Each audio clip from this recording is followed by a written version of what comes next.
Before you head out onto the water with your stand-up paddleboard, it's really important you plan your paddle to help ensure you and your paddling buddies have a fun and safe SUP session.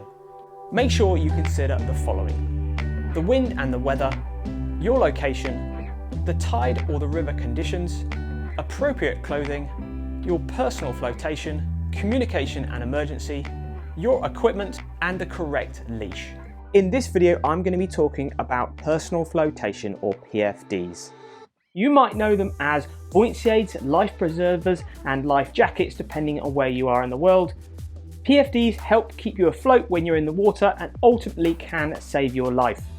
Whether you wear a PFD or not while paddleboarding is up to you, and it is a topic of major discussion at the moment, but there are places around the world that wearing a PFD is mandatory.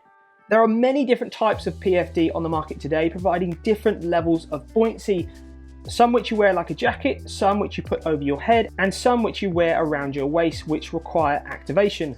Do you know what the different PFD options are and which style of PFD best suit your type of paddling, and the pros and cons of wearing different PFDs? So to start off with, what are the main types of PFD? Well, you have three main types. You have a life jacket, you have a buoyancy aid, and you have an inflatable PFD. A life jacket provides maximum buoyancy. Large collars ensure you can float face up in the water even if you're unconscious, helping to prevent you from drowning. Generally, they are much bigger and bulkier though, and they can restrict movement, especially when you're paddling, and therefore generally they're not used when supping. However, they may be a good option for your younger children when they are accompanying you on your board. A buoyancy aid, most commonly used for SUPs, provide additional float if you end up in the water, but they won't keep your head out of the water if you become unconscious. They're far less bulky and less restrictive than a life jacket. They can also help keep you a lot warmer in the water because there's an extra layer of foam around your body core.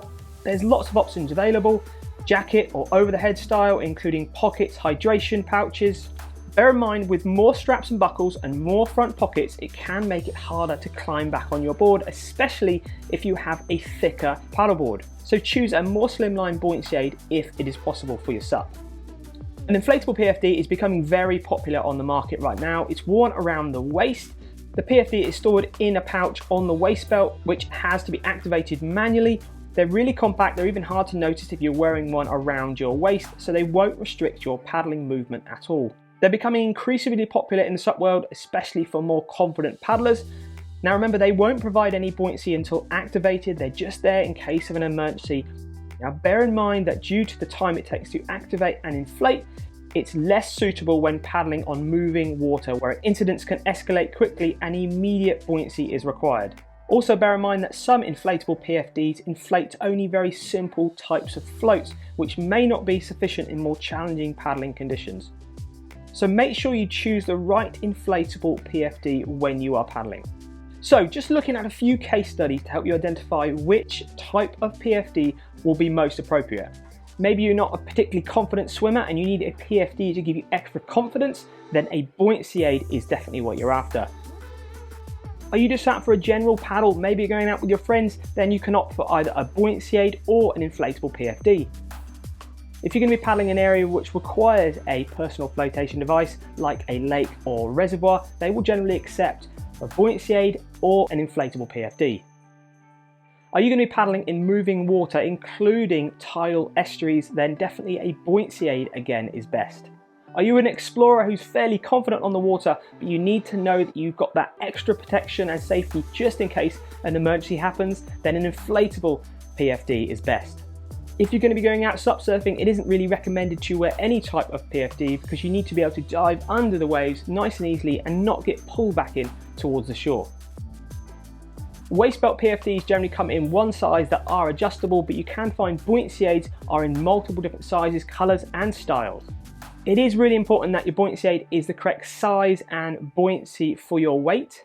If it's not, it won't do the job it's designed for. Either it'll be too small and provide you insufficient buoyancy, or too big and it won't fit correctly.